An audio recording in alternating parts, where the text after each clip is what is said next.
हुजूर जी की और बाबा जी की प्यारी साथ संगत जी, आप सभी को प्यार भरी राधा स्वामी जी संगत जी। वीडियो को शुरू करने से पहले एक विनती है। हमारे चैनल को जरूर सब्सक्राइब कर लीजिए और वीडियो को लाइक करना मत भूलिए। कमेंट और मैं राधा स्वामी जी जरूर लिख दीजिए और अपने शहर का नाम जरूर लिखें। संगत जी, मैं आपको एक ऐसे सेवादार की बिल्कुल सच्ची घटना सुनाने जा रहा हूं, जो एक बार आधे दिन के लिए ब्याज डेरे में अपने पूरे परिवार के साथ गया। लेकिन बाबा जी ने इस सेवादार और इसके परिवार को हुक्म दिया कि वह सब लोग आज रात डेरे में ही रुक जाए और यहां रहकर सेवा करें। अब बाबा जी का हुक्म था तो सेवादार डेरे में रुक गया। लेकिन उस एक रात ने सेवादार को आर्थिक रूप से बर्बाद कर दिया। पीछे से इसके घर पर डाका पड़ गया और इसके घर रखा सोना चांदी कीमती सामान ये पैसा सब कुछ डाकू लूट कर ले गए।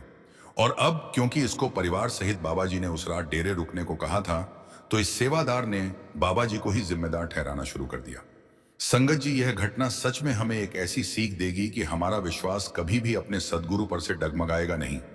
यह सेवादार कोई आम इंसान नहीं बल्कि एक करोड़पति था। और यह उस दौर की बात है जब बड़े बड़े सेठ जेवर और नकदी को अपने घरों की तिजोरी में संभाल कर रखते थे। यह भाई एक दिन अपने पूरे परिवार के साथ बाबा जी का सत्संग सुनने ब्यास गया। इनकी प्लानिंग थी कि दोपहर तक यह लोग वापस घर के लिए निकल जाएंगे और शाम तक घर पहुंच जाएंगे। ये सब लोग सुबह सत्संग से पहले ब्यास पहुंच गए और सबने बड़े मन से बाबा जी का सत्संग सुना और सत्संग के बाद लंगर किया और डेरे से बाहर निकलने लगे कि तभी एक सेवादार इनके पास आया और कहा कि भाई साहब, आप अभी अभी तो आए और एक दिन भी यहां नहीं रुकोगे। इस भाई ने देखा तो उस सेवादार को नहीं पहचाना। तो इसने पूछा कि मैंने आपको पहचाना नहीं। तो उस सेवादार ने कहा कि मैं भी आपके जैसा एक सेवादार ही हूं और मुझे बाबा जी ने यहां भेजा है। बाबा जी ने कहा कि आप तक उनका संदेश पहुंचा दूं। आज रात आप डेरे में ही रुकिए और यहां सेवा कीजिए। अब हुक्म बाबा जी का था तो इस भाई और इसकी पत्नी ने डेरे में रुकने का फैसला किया और वहां मन से सेवा करने लगे। वहां संगत सेवा करते हुए शब्द भी गा रही थी। सेवा और शब्द का वह संयुक्त वातावरण ऐसा था कि देखने सुनने वाला सहज ही उसमें डूब जाता। उस करोड़पति भाई और उसके परिवार ने जब उस माहौल को महसूस किया तो वे सभी भीतर से मोहित हो गए। सेवा करते करते उस व्यक्ति के मन में विचार आने लगे, मेरे पास जीवन में किसी चीज की कमी नहीं रही। धन है, वैभव है, सुख सुविधाएं हैं, लेकिन जो शांति और सुकून यहां इस डेरे में महसूस हो रहा है, वैसा पहले कभी अनुभव नहीं हुआ।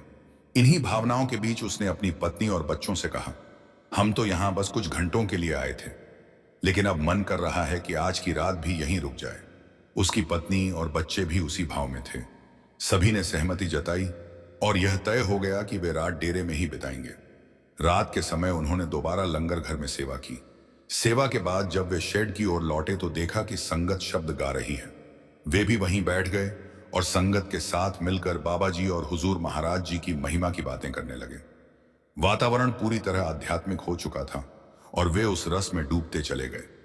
लेकिन अगले दिन सुबह जैसे ही वह परिवार उठा, तभी एक व्यक्ति हांफता हुआ वहां पहुंचा। उसके चेहरे पर घबराहट साफ झलक रही थी। उसने आते ही कहा, भाई साहब, आपके घर में कल रात डकैती हो गई है। डाकू सब कुछ लूट कर ले गए हैं। आप सड़क पर आ गए हो। आपका सारा धन, सारे जेवर, सारा कीमती सामान सब डाकू ले गए। यह सुनते ही उस व्यक्ति के पैरों तले जमीन खिसक गई। उसके होश उड़ गए। वह जोर जोर से रोने लगा और अपनी पत्नी तथा आसपास की संगत से कहने लगा, यह कैसा गुरु है, यह कैसा डेरा है। मैं यहां आकर सेवा करता रहा, भजन कीर्तन में शामिल हुआ और बदले में मेरा सब कुछ चला गया। अगर मैं कल ही घर लौट जाता तो कम से कम अपने घर और अपने सामान की रक्षा तो कर सकता था। एक ही क्षण में उसका विश्वास डगमगा गया। उसके मन में बाबा जी के प्रति जो श्रद्धा बनी थी वह टूटने लगी। उसने इस पूरी घटना का दोष सीधे सीधे बाबा जी पर डाल दिया और उन्हें ही जिम्मेदार मान लिया। उस व्यक्ति की पत्नी ने उसे धैर्य से समझाया। उसने कहा, आपको बाबा जी से मिलकर अपनी पीड़ा उनके सामने रखनी चाहिए। उनसे पूछिए कि जब हम उनकी शरण में आए थे तब हमारे साथ ऐसा क्यों हुआ, और अगर यह सब उनकी रजा से हुआ है तो अब वही हमारी रक्षा और संभाल भी करेंगे।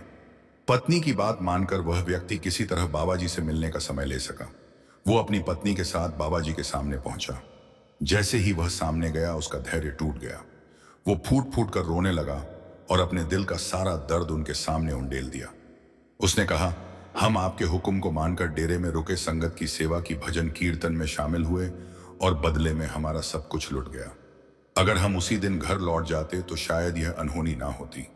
बाबा जी ने अत्यंत प्रेम और शांति से उस करोड़पति व्यक्ति और उसकी पत्नी की ओर देखा और कहा, बेटा, तुम्हारा नुकसान बहुत कम हुआ है, इससे कहीं बड़ा नुकसान होना तय था। लेकिन बड़े महाराज जी की दया से तुम्हारा मामला थोड़े से नुकसान में ही सुलझ गया। महाराज जी का हुक्म था कि तुम लोगों को कल रात यहीं डेरे में रोका जाए। यह सुनते ही वह व्यक्ति चौंक गया। उसने व्याकुल होकर कहा, बाबा जी, मेरा तो सब कुछ चला गया है और आप कह रहे हैं कि नुकसान कम हुआ है, और महाराज जी को यह सब करके क्या मिलेगा? बाबा जी हल्के से मुस्कुराए और बोले, अगर तुम लोग कल रात डेरे में ना रुकते तो डाकू केवल तुम्हारे घर को ही नहीं लूटते, वे तुम्हारी पत्नी और बेटी के साथ भी बुरा व्यवहार करते और तुम्हें तथा तुम्हारे पूरे परिवार को मार डालते। यह बड़े महाराज जी की ही कृपा थी कि किसी तरह उन्होंने तुम्हें डेरे में रोक लिया। फिर बाबा जी ने आगे कहा, तब भाई अभी इरादा कर कहा, क्या तुम्हें यह पता है कि उन्हीं डाकुओं ने तुम्हारे पड़ोस के घर में भी डकैती डाली थी? वहां उन्होंने सब कुछ लूट लिया और परिवार के सभी सदस्यों को मौत के घाट उतार दिया। लेकिन क्योंकि तुमने यहां सेवा की, भजन सिमरन किया और शब्दों का गुणगान किया, इसलिए मालिक ने तुम्हारी रक्षा की। बाबा जी की यह बातें सुनते ही उस व्यक्ति और उसकी पत्नी का कलेजा पसीज गया। दोनों वहीं फूट फूट कर रो पड़े। जब वह घर वापस पहुंचे तो अड़ोस पड़ोस में अफरा तफरी मची हुई थी। अड़ोस पड़ोस के पूरे परिवारों को डाकू खत्म कर गए थे।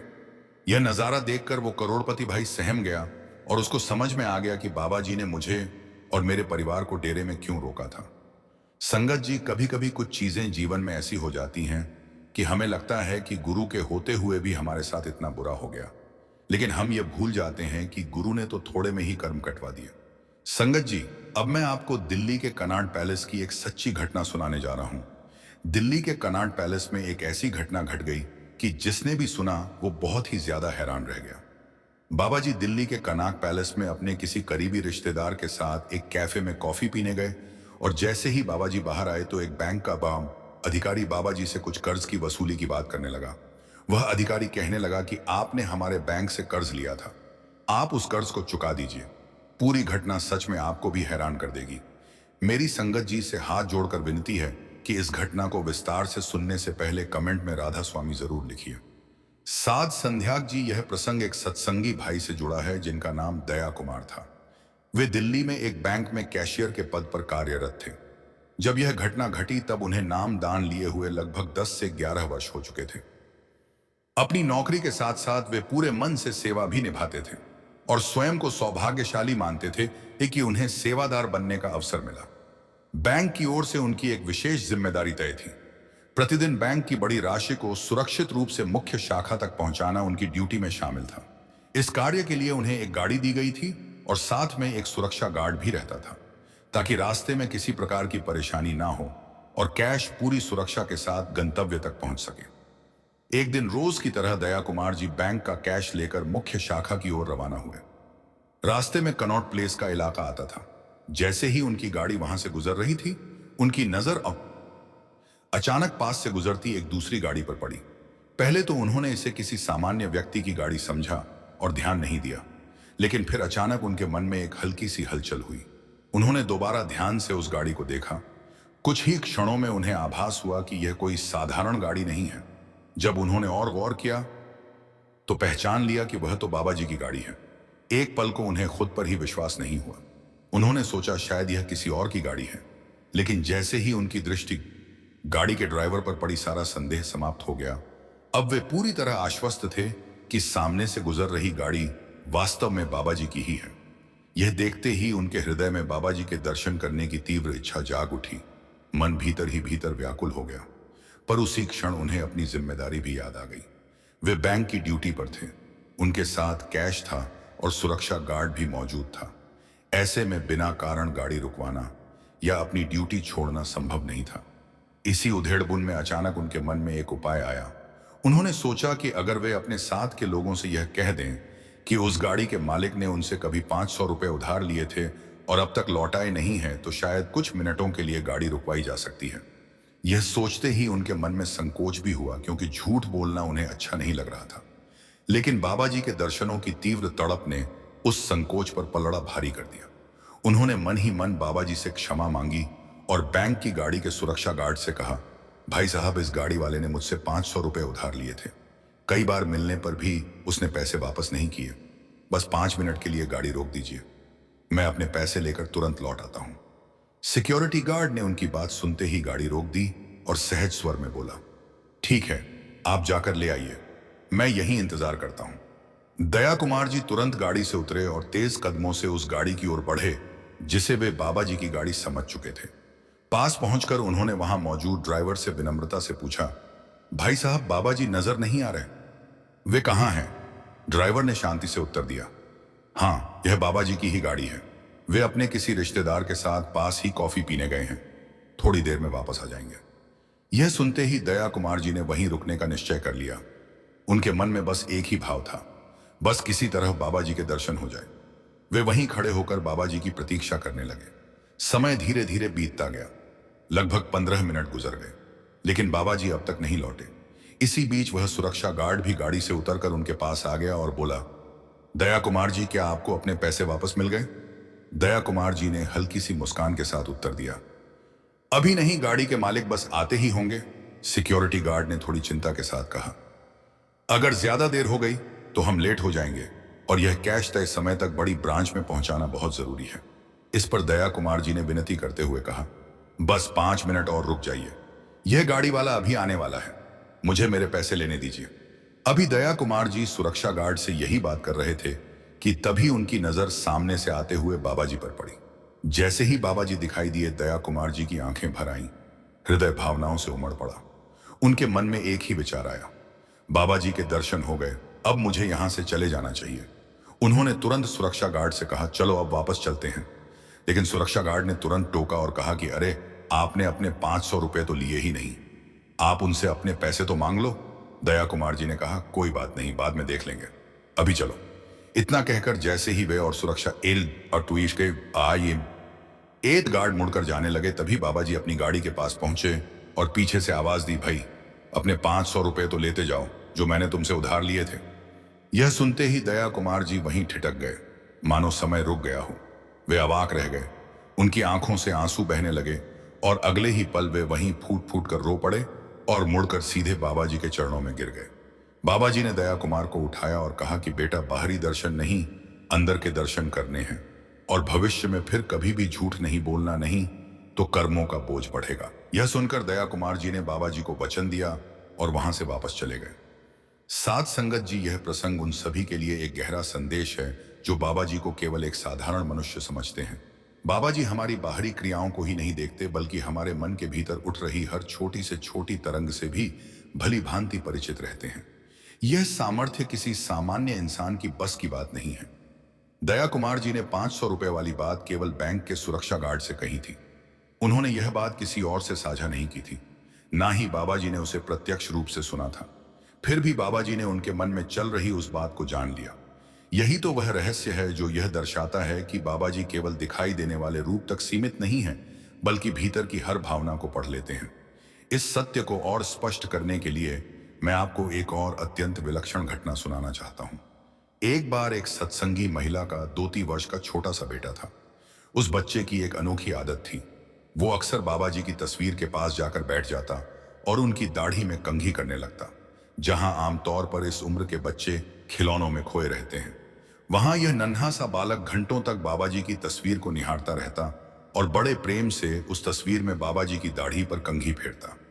एक दिन वह महिला सत्संग में जाने के लिए डेरे पहुंची।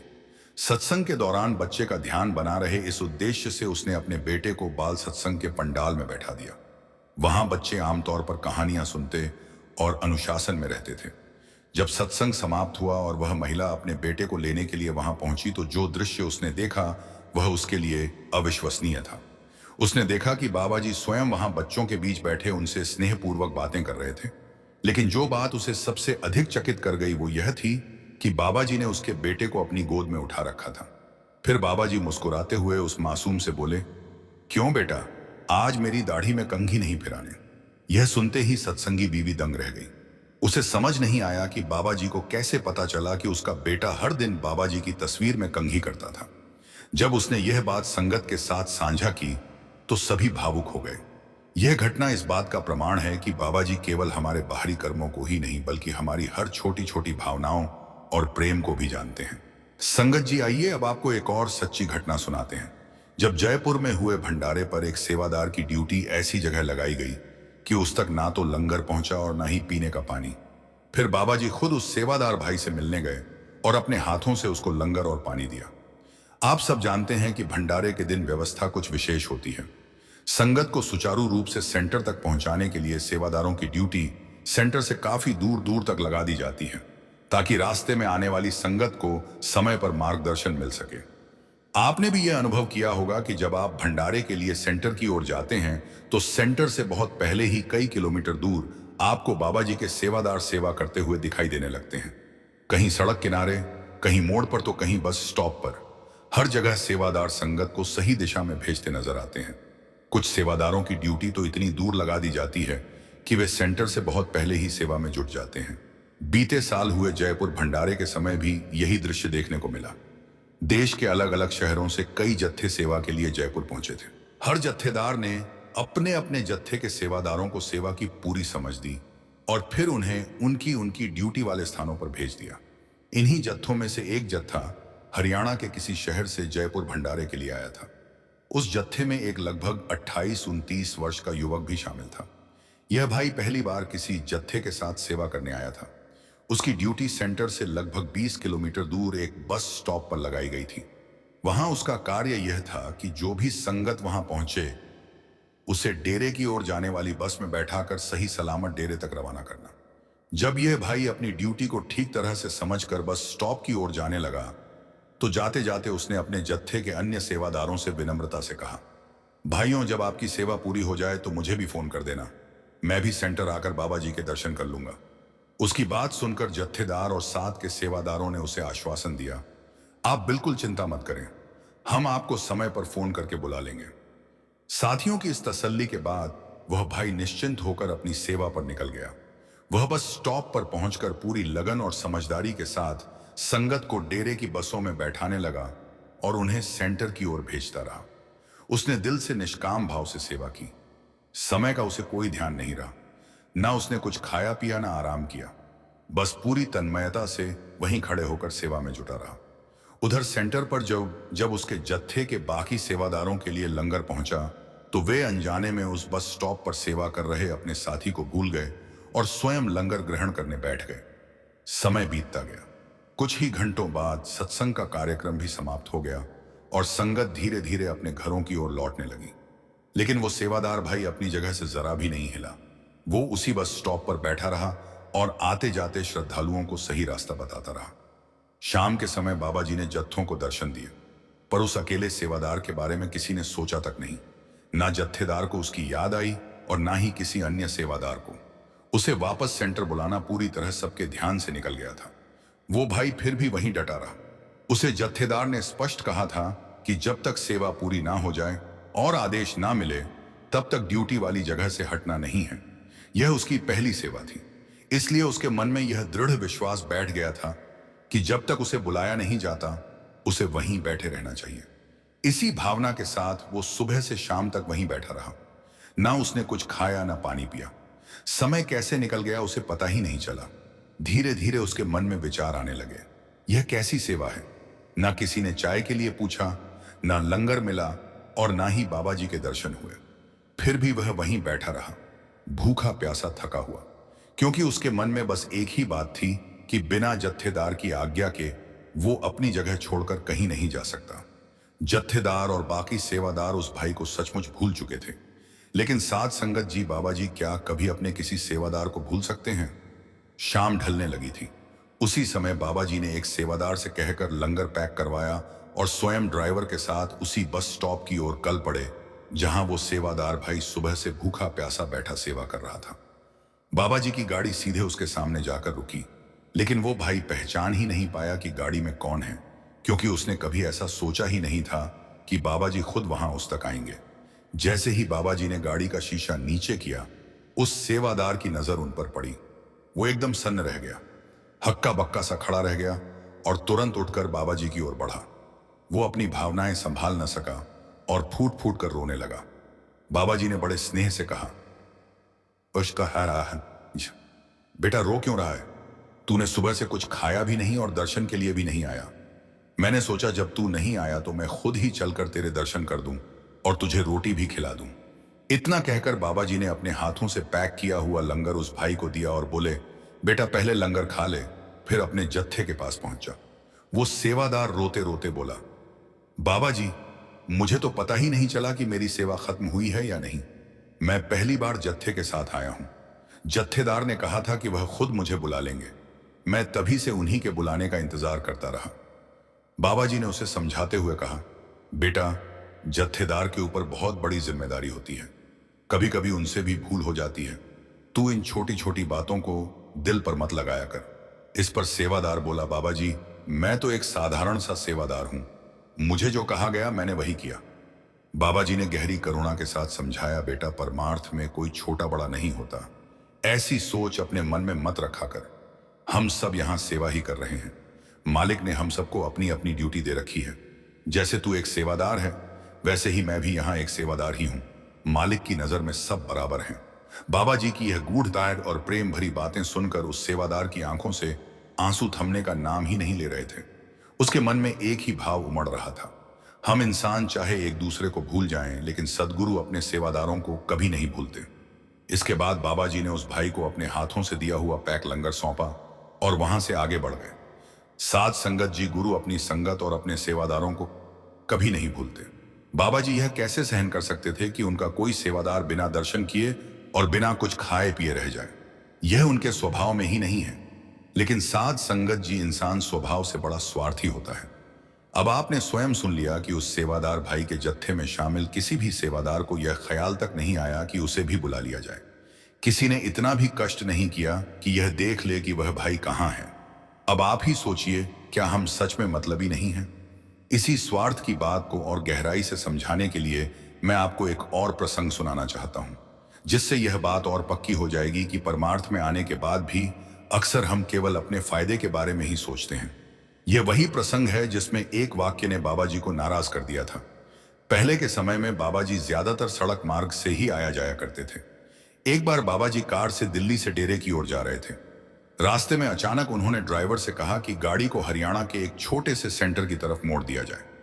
बाबा जी के आदेश पर ड्राइवर साहब ने गाड़ी उस छोटे से सेंटर तक ले जाकर रोक दी। उस समय वहां उसी जगह 4 सेवादार सेवा में लगे हुए थे। जैसे ही उन्होंने बाबा जी की गाड़ी देखी, वे तुरंत समझ गए कि सदगुरु पधारे हैं। अचानक जब सदगुरु के दर्शन का सौभाग्य मिल जाए तो भला कौन ऐसा होगा जो खुशी से भर ना जाए। सेवादारों ने आदरपूर्वक बाबा जी को कुर्सी पर बैठाया और चारों उनके आसपास बैठकर सहज भाव से बातचीत करने लगे।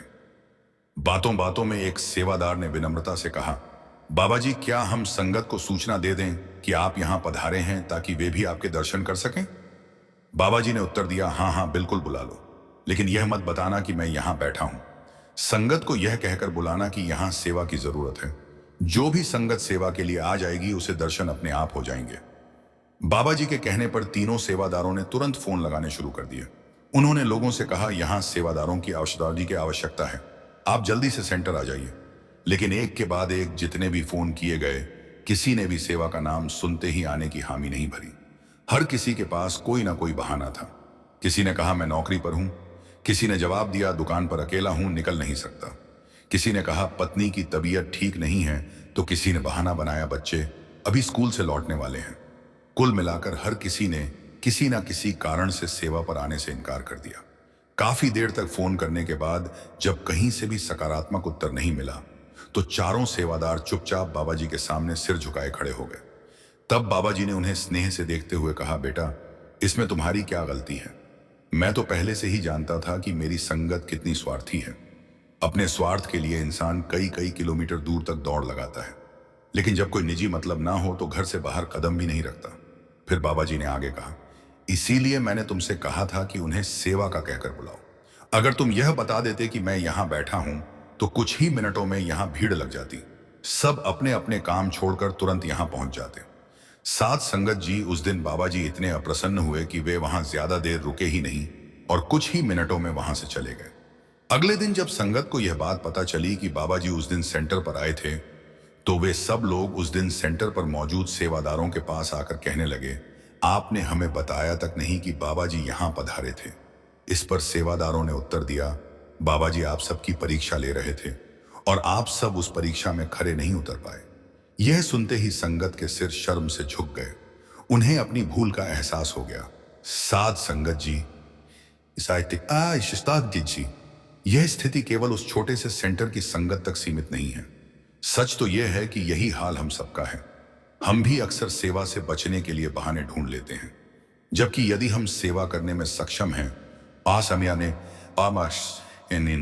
तो हमें अवश्य सेवा में समय देना चाहिए। बाबा जी कभी यह नहीं कहते कि अपने घर परिवार की जिम्मेदारियां छोड़कर सेवा में लग जाओ, लेकिन वे यह जरूर सिखाते हैं कि अपनी जिम्मेदारियां निभाते हुए भी थोड़ा समय सेवा और परमार्थ के कार्यों के लिए अवश्य निकालो। यही संत मत का संतुलन है। राधा स्वामी जी